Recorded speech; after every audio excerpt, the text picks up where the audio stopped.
Guys, how long did this take? 15 minutes?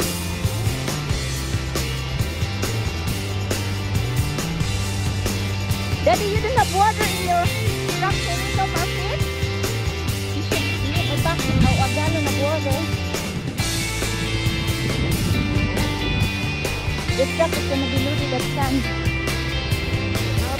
That's why I go to the car wash. And clean it? I said it was all clean, and I went to the car wash yesterday. Oh, you did? And now we gotta put dirt again.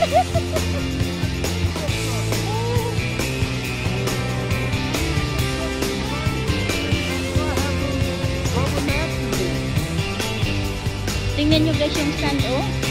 Pag mag-akyat ka, mangingal ka, oh. So you leave a footprint only, not your trash.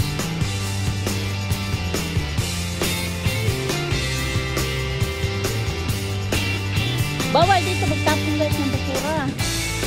Kaya no, may mga basurahan sila. Yeah, pag mahuli ka nagtapon ng basura, bibigyan ka ng penalty fine. Hindi ko lang alam kung magkano.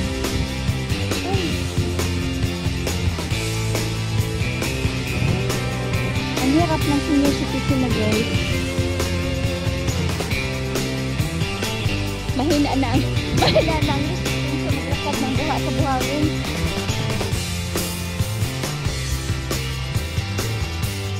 Lalo na paakyat sa buhangin. Meron din kasi ako asma eh. Yan. Asthmatic din kasi ako kaya hindi ako pwede sa mainit.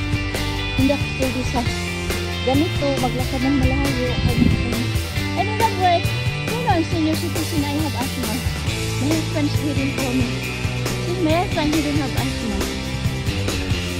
The wife, the Filipino wife, get asthma. I don't do exercise, but kailangan mo ako mag-exercise. Hindi ako mag-exercise, kaya hindi ako manghingal. Okay. Tanda na. Akyat na ako sa bukid, oh. Akyat ako sa bukid, guys. Ayun, andito na ako sa buntay. Andito na ako sa buntay.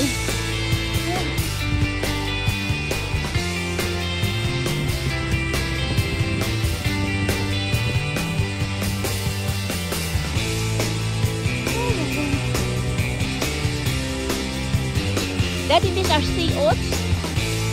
This one here.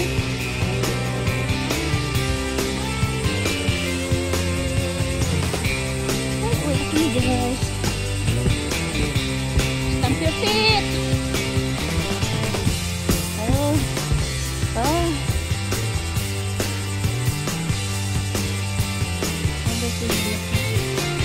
Maganda yung pag-bloom. Ito ang bulak-bulak.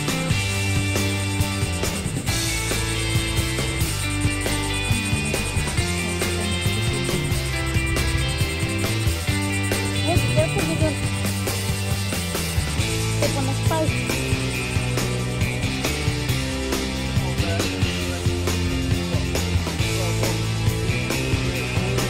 You could just tie it in there. Hindi naman na ito pagkain.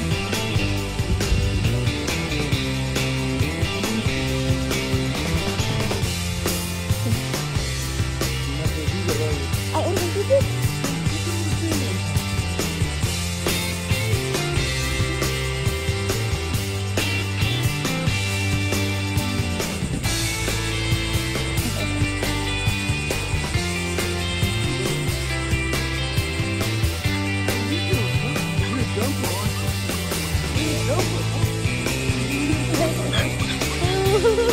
I'm okay. Yeah,